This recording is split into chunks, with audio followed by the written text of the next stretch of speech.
भैया आप म्यूट हो रहे हो। अब पंचम काल की चर्चा प्रारंभ होगी।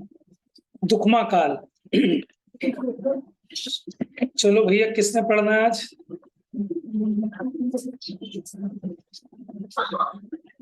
रीति शालू, किसमें तुम में से किसका नंबर है? पढ़ लो। मैं पढ़ती हूँ भैया। पढ़ो।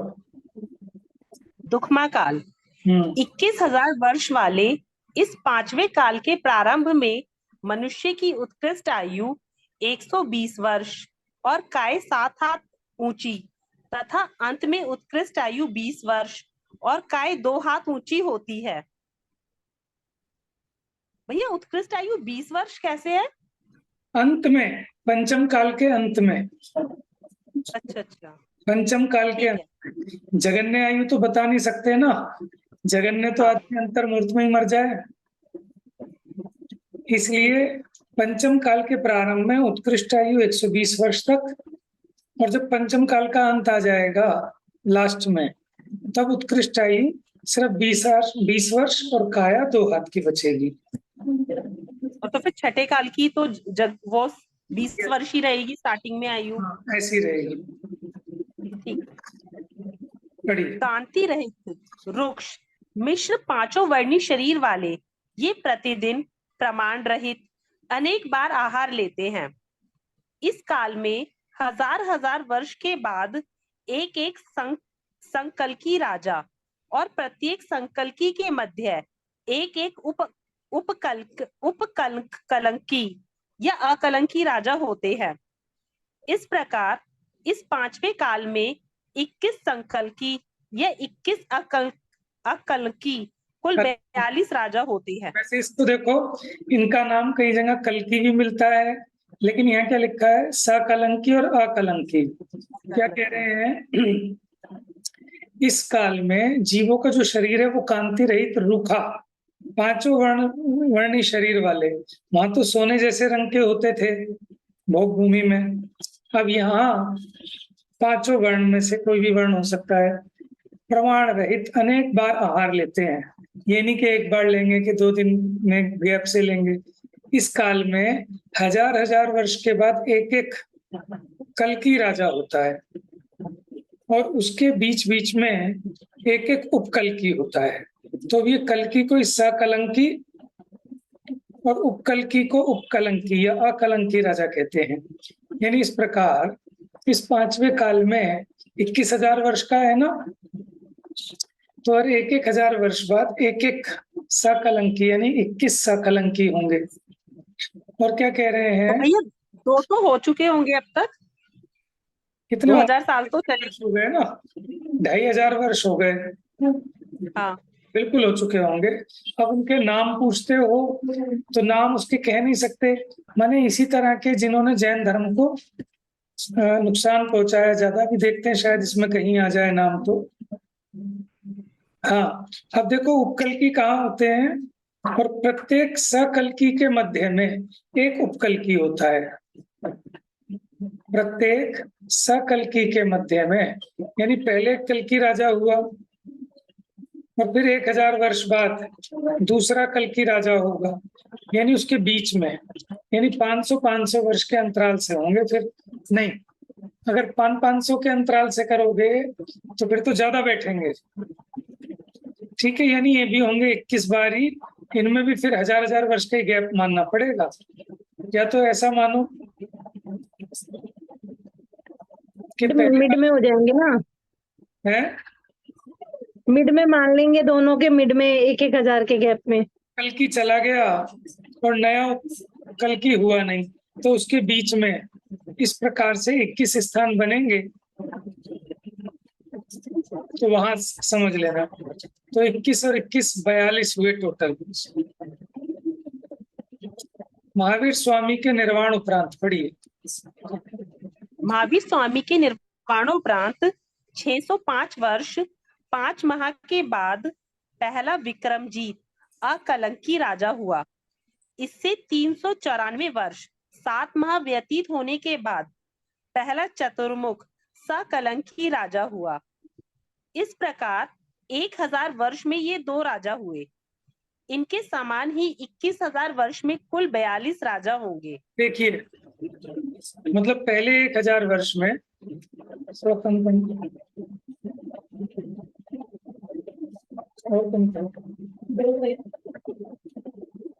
पहले सबसे पहले भगवान महावीर के निर्वाण जाने के 605 वर्ष बाद, 605 वर्ष 5 माह के बाद पहला विक्रमजीत अकलंकी राजा हुआ, यानी उपकल्की।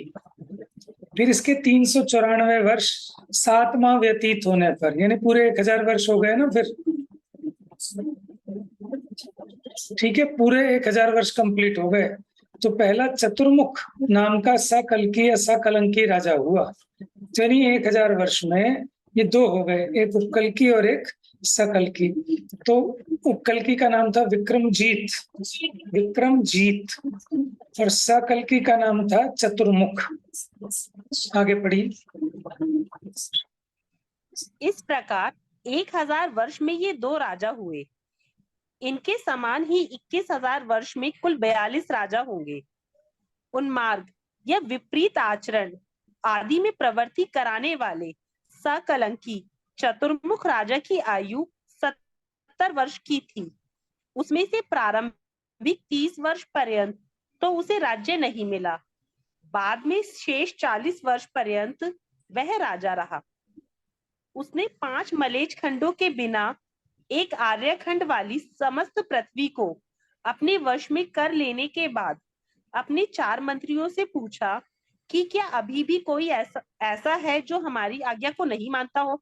मंत्रियों ने कहा कि हे देव, नग्न दिगंबर, धन वस्त्र आदि से रहित पानी पात्री जैन के यति आपकी आज्ञा नहीं मानते हैं। तब राजा ने आज्ञा दी कि उनका भोजन संबंधी पहला ग्रास राज्य में भेज दो, यही उन्हें राजदंड है। राजा की आज्ञा के अनुसार राज्य के अधिकारी ने आहार के समय वहां पहुंचकर ऐसा ही किया। तब आहार के अंतराय हो जाने से महाराज जी वन में चले गए। इस अपराध को सहने में असमर्थ हो असुर कुमार देव के स्वामी चमरेंद्र ने उस राजा को व्रजा युद्ध से मार डाला। राजा मरण कर पहली रत्न प्रभा पृथ्वी नरक पृथ्वी में गया। राजा के पुत्र क्या है भैया ये? अजितंजय ने अपनी पत्नी चेलका सहित पिता के घातक चमरेंद्र की शरण में जाकर जिन धर्म की महिमा को प्रत्यक्ष देखकर जैन धर्म अंगीकार कर सम्यक दर्शन प्राप्त कर लिया। देखो कितनी गजब की बात है।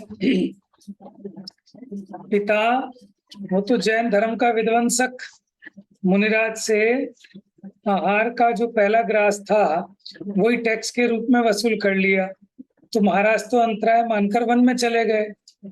तो असुर कुमार देव उसके स्वामी चमरेंद्र ने उस राजा को वज्रायुध से मार डाला, ठीक है। फिर इनके जो पुत्र हुए अजितंजय, वो अपनी पत्नी चेलका सहित चमरेंद्र की शरण में गए और जिन धर्म की महिमा को प्रत्यक्ष देखकर जिन धर्म को अंगीकार किया, और इतना ही नहीं सम्यक दर्शन भी प्राप्त किया, है ना। तो देखो प्रत्येक जीव अपने अपने परिणाम का स्वयं करता और भोगता है, ठीक है, किसी दूसरे से कोई प्रभाव नहीं पड़ता। पिता नरक में गया, पुत्र मोक्ष चला जाए। चलिए आगे। भैया हमने तो कुछ ऐसा भी सुना था ना, ये जो कल्की राजा और ये सब था, ये जब मतलब वो होती है समाप्ति तब होते हैं उस टाइम पे, जब तो अब ये तो ये तो बीच में ही हो गए ना। हाँ, देखो तब तो धर्म का लोप ही हो जाएगा, जब ये अंत में होगा ना, वो अंतिम कल्की होगा। ओके ठीक है भैया। यही वाली स्टोरी आई थी कि वो रोटी का ग्रास मतलब ग्रास ले लेंगे पहला, वो अंतिम कल्की होंगे। तो पहले कल्की ने भी यही किया था मतलब। हाँ, हर एक कल की ऐसे ही करता होगा फिर। चलिए,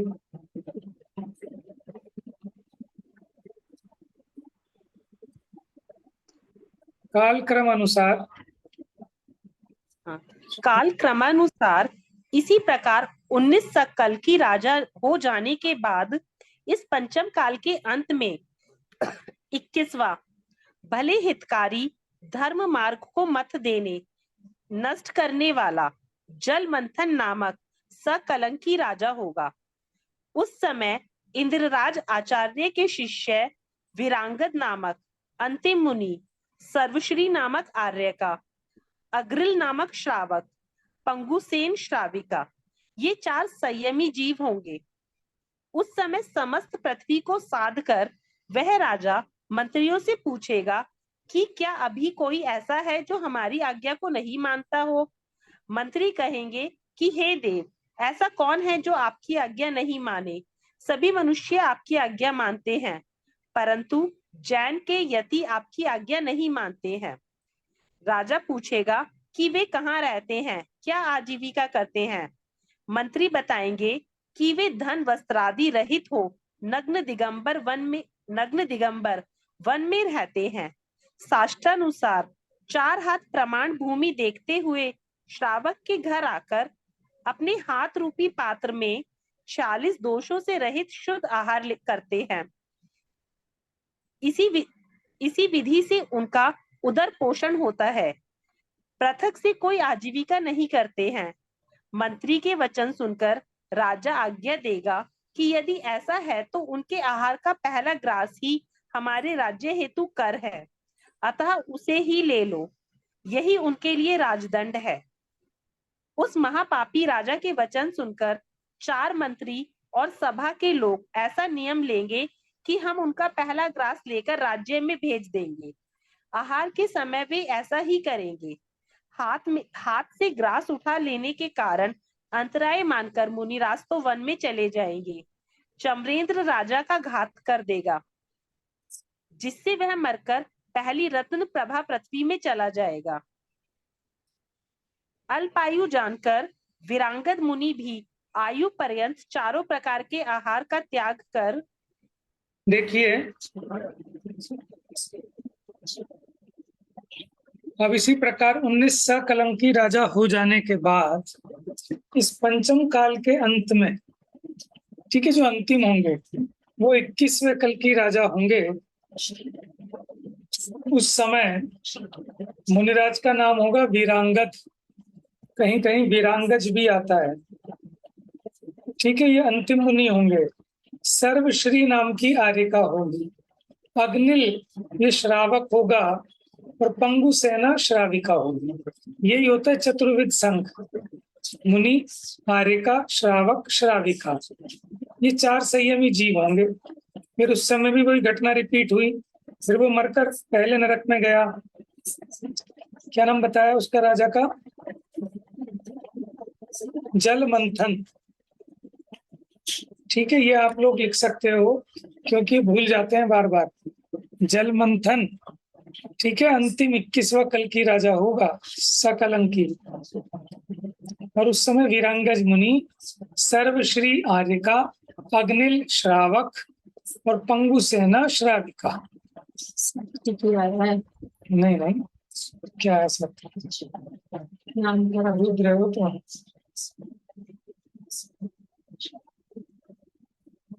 हाँ जी। अब क्या हुआ, मुनिराज भी अपनी आयु कम जानकर आहार का त्याग करके समाधि में स्थित हो जाएंगे। पढ़िए। वे 3 दिन बाद कार्तिक कृष्ण अमावस्या के दिन स्वाति नक्षत्र में प्रातः काल देह छोड़कर 1 सागर की आयु लेकर सौधर्म स्वर्ग में देव होंगे। आर्यिका, श्रावक और श्राविका भी समाधि मरण कर उसी सौधर्म स्वर्ग में कुछ अधिक 1 पल्ले की आयु वाले देव होंगे।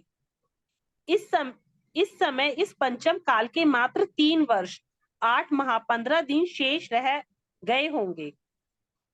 इस काल के संबंध में श्री त्रिलोय पंडित जी में ऐसा भी कहा गया है कि भरत क्षेत्र संबंधी इस पंचम काल में सरल परिणामी भद्र 123 मनुष्य जीव मिथ्यात्व दशा में ही मनुष्य आयु बांधकर आयु पूर्ण होने पर पूर्व विधेय क्षेत्र में जन्म ले, 9 वर्ष में नियम से संयम धारण कर अंतर मुहूर्त में शुक्ल ध्यान के बल से केवल ज्ञान प्रकट करते हैं। 21,000 वर्ष वाले इस काल में 3-3 हजार वर्ष के अंतराल से क्रमशः 64, 32, 12, 8, 4, 2, 1 कुल 123 मनुष्य अगले भव में मोक्ष प्राप्त करते हैं। देखिए, ये बात चल रही है अभी किसकी? पंचम काल की, दुखमा काल की। इसकी जो विशेष बातें हैं वो बता रहे हैं। ठीक है, अभी कल्कि का प्रकरण पूरा हुआ और वो आर्यिका, श्रावक, श्राविका भी समाधि मरण करके उसी सोधर्म स्वर्ग में कुछ अधिक एक पल्ले की आयु वाले देव हुए, और मुनिराज तो सोधर्म स्वर्ग में देव हुए एक सागर की आयु लेकर।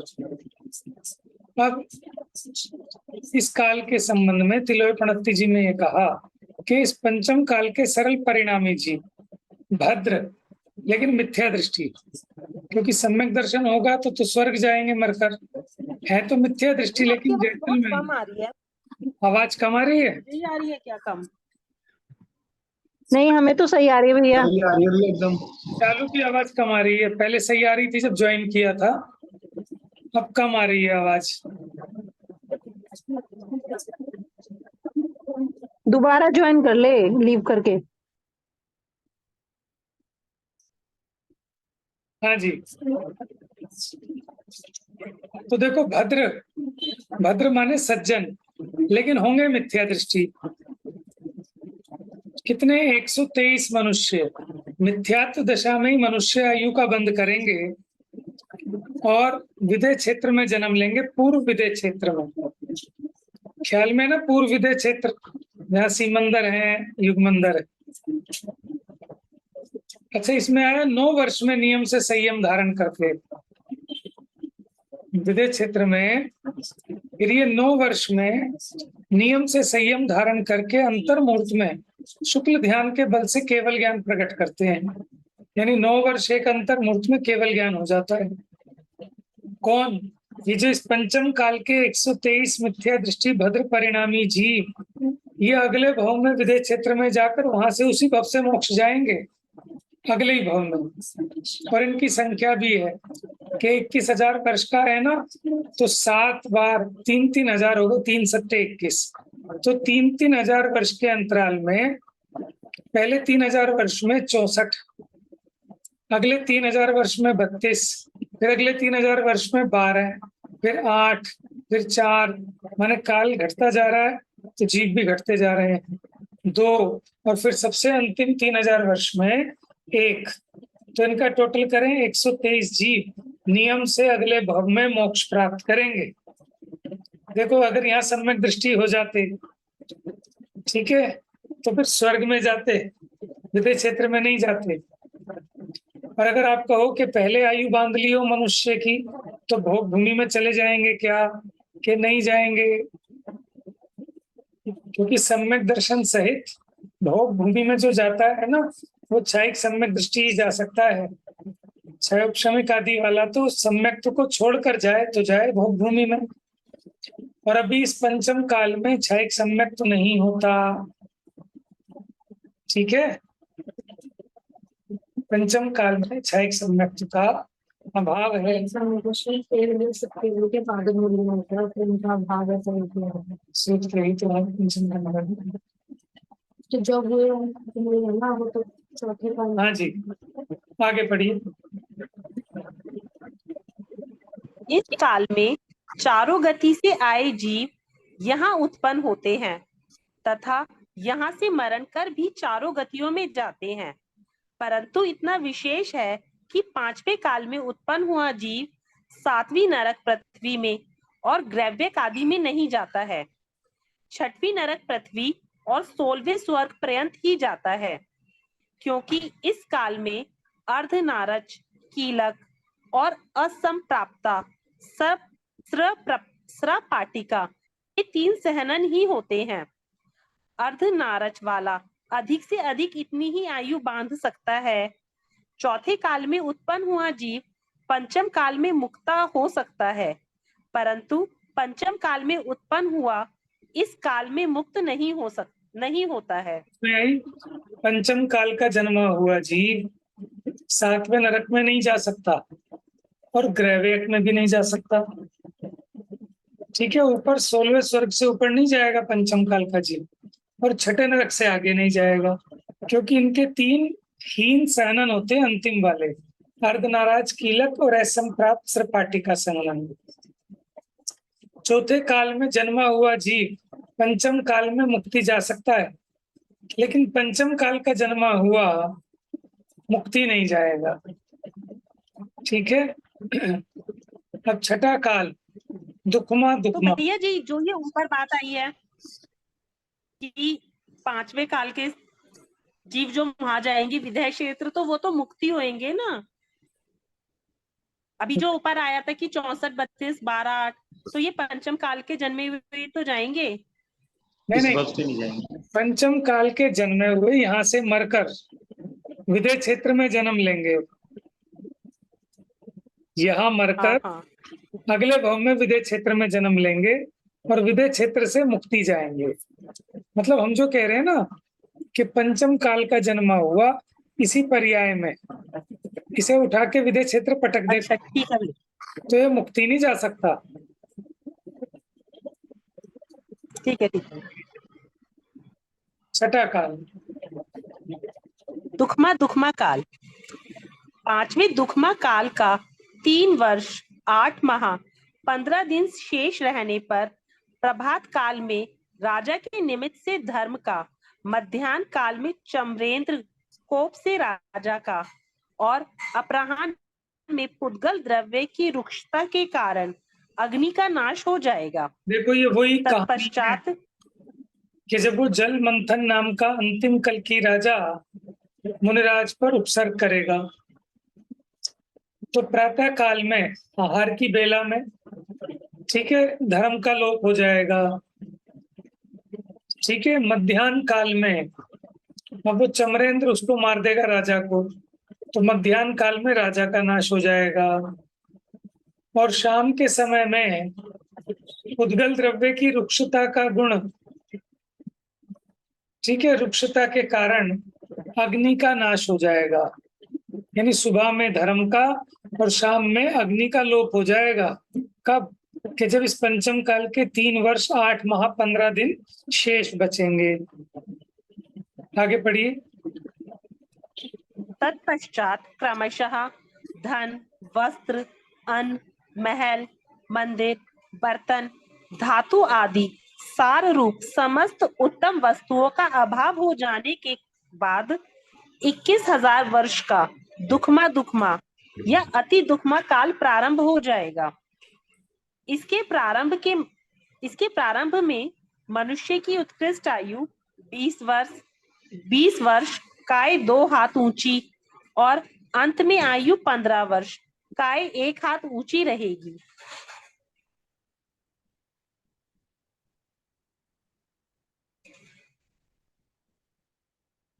शरीर धुएं के समान अति काला श्याम वर्णी होगा।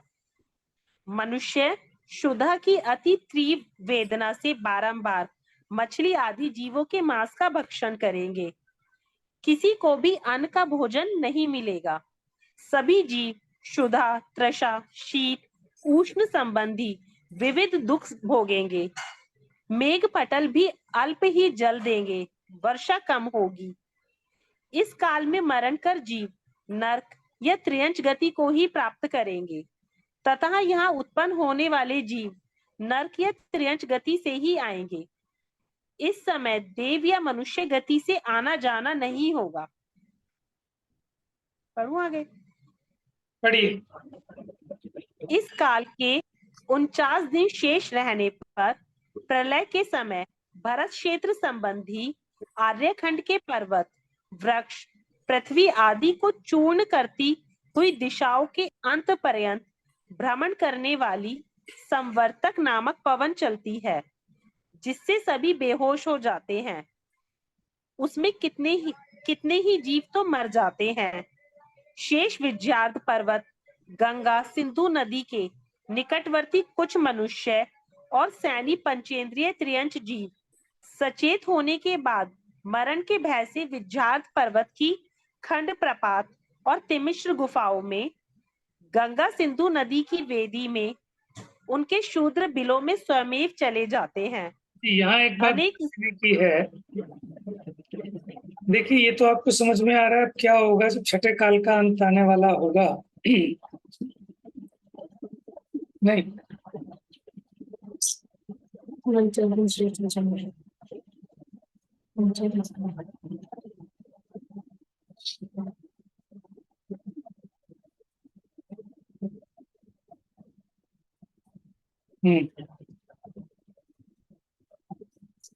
जब ये छठे काल के 49 दिन शेष रह जाएंगे तब कितनी भयंकर प्रकार की हवा चलेगी जिसमें बहुत बेहोश हो जाएंगे, बहुत मरण को प्राप्त हो जाएंगे। देखो आपको बताया था ना, विजयात पर्वत की जो 2 गुफाएं हैं, तिमिश्र और खंड प्रपात, यानी इनकी गुफाओं में गंगा सिंधु की वेदियों के निकट कहीं बिल आदिक में कौन मनुष्य और सैनी पंचेंद्रिय त्रियंच वहां छुप जाएंगे स्वयं। और स्थानक वासियों के कहते हैं कि देव ले जाता है 72 जोड़े, तो वो बात ठीक नहीं है।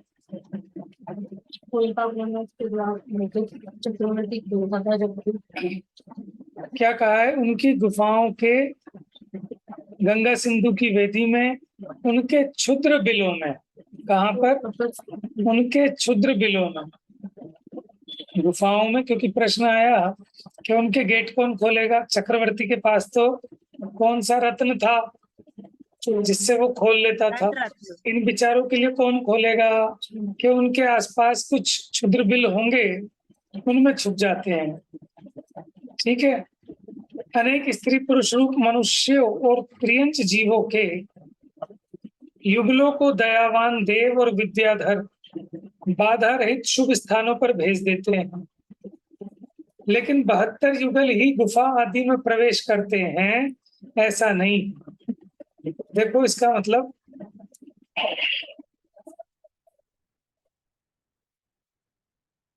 स्त्री पुरुष रूप मनुष्य और त्रियंचों के युगलों को दयावान देव और विद्याधर। अब ये कह रहे थे कि इस काल में, चलिए जो यही मध्यलोक में रहते होंगे ऐसे छोटी जाति के देव विद्याधर आदि बाधा रहित शुभ स्थानों पर भेज देते हैं, 72 युगल ही गुफा आदि में प्रवेश करते हैं, ऐसा नहीं है। आयु शेष वाले अनेकों जीव वहां प्रवेश कर सुरक्षित हो जाते हैं। आ गया प्रश्न जो पूछा था, पढ़िए।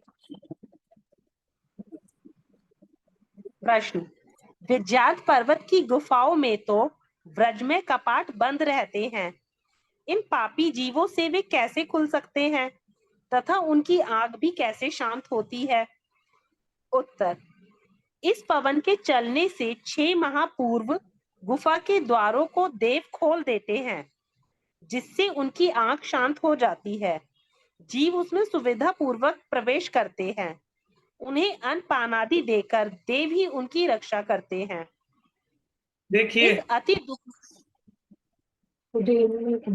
कभी आपने, मैंने देखी थी बचपन में बाइबल की कहानियां, एक सीरियल आता था टीवी पर संडे को, ठीक है, तो उसमें पूरा का पूरा ऐसे ही वर्णन दिखाया है कि वो एक पैगंबर आते हैं और वो किश्ती को ले जाते हैं और उसमें ऐसे ऐसे जोड़े रख लेते हैं। बहुत पहले आया करती थी संडे को बाइबल की कहानियां, तो उसमें पूरा का पूरा चित्रण ऐसे ही दिखाया कि खूब तूफान आया और उस कश्ती में भर के ले गए जोड़ों जोड़ों को।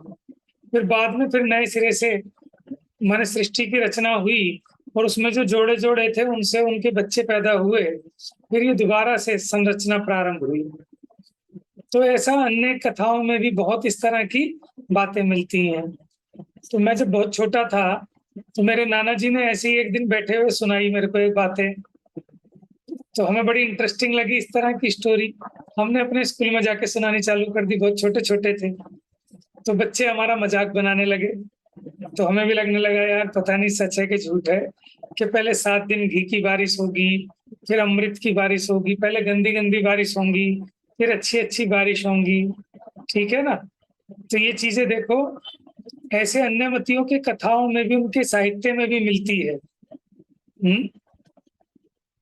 चलिए, तो देखिए कितना अच्छा है, जवाब आ गया कि वो है ना, जिसको बचाए उसे मार सके ना कोई, जहाँ पे वो राखे साइया मार सके ना कोई। जिसका आयु कर्म शेष है, भले ही छठा काल आने पे कितने तूफान आए, कितना ही प्रलय काल आए, जिनकी आयु शेष है, देव उनके लिए व्यवस्था कर देते हैं। 6 महीने पहले वो द्वार खोल दिए गुफाओं के, ताकि अग्नि शांत हो जाए। 6 महीने तक अग्नि निकलती है ना, वेट करना पड़ता है चक्रवर्ती को भी, तो उन गुफाओं के दरवाजे खोल दिए और देव उनके अन्न पान आदि की स्वयं व्यवस्था करते हैं। बताओ, अब काहे की चिंता करनी, आपके भाग्य में जान होनी चाहिए, देव व्यवस्था करेगा आपके खाने पीने की।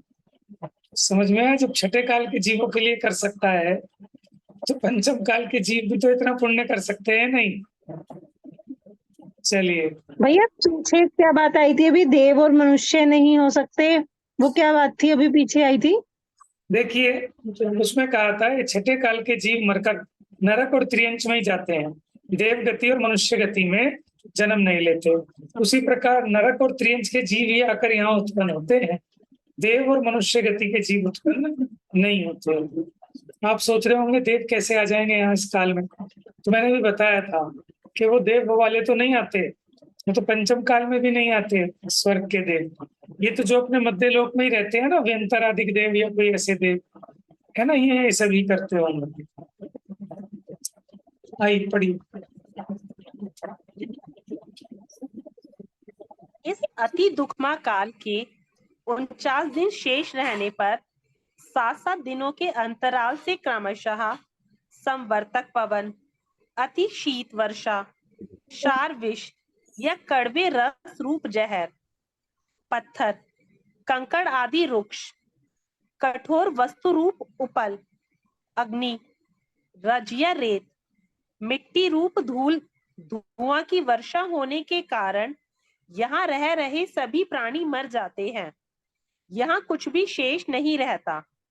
प्रलय काल के प्रभाव से विष और अग्नि की वर्षा के कारण दग्ध हुई पृथ्वी 1 योजन नीचे तक चूर्ण हो जाती है।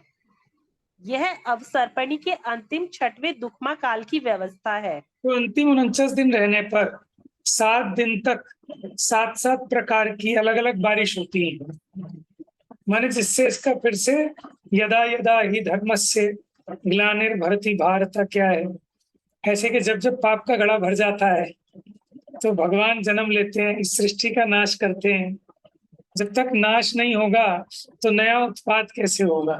तो ये सब बातें यहाँ से निकल गई कि अब दोबारा से मैंने एक काल परिवर्तन में तो कुछ नहीं होता होगा ना, है, जैसे एक काल से दूसरा काल आता है, जब जैसे 5वें से जब छठा काल आएगा तब कुछ नहीं होता, नॉर्मल ऐसे ही चलता है।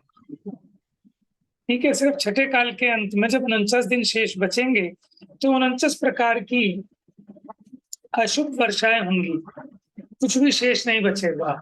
प्रलय काल के प्रभाव से विष और अग्नि की वर्षा के कारण जो दग्ध हो गई ना पृथ्वी, वो 1 योजन नीचे तक चूरा हो जाएगी। तो इस प्रकार ये छठा काल पूरा हो जाएगा। अब कौन सा काल आएगा? 7वां। 7वां मतलब छठा रिपीट चालू होगा, लेकिन अब ये उत्सर्पणी का पहला काल होगा। फिर इसमें भी क्या होगा कि 7-7 दिन तक, 49 दिन तक अब अच्छी वर्षा होगी, जल की, दूध की, घी की, अमृत की शुभ वर्षाएं होंगी, जिससे ऑटोमेटिक पृथ्वी में अपने आप उपजाऊ शक्ति आने लगेगी। ठीक है, अब इसकी चर्चा कल करेंगे। और 10 लक्षण के लिए अपना टाइम थोड़ा हम जल्दी का कर लेते हैं। ठीक है, 7:15 तक हम स्टार्ट कर देंगे क्लास, 7:15 से 8 बजे तक। ठीक है, चलिए। जा वाणी के ज्ञान से सुझे लोकालो, सो वाणी मस्तक नमो सदा देत हूँ दो।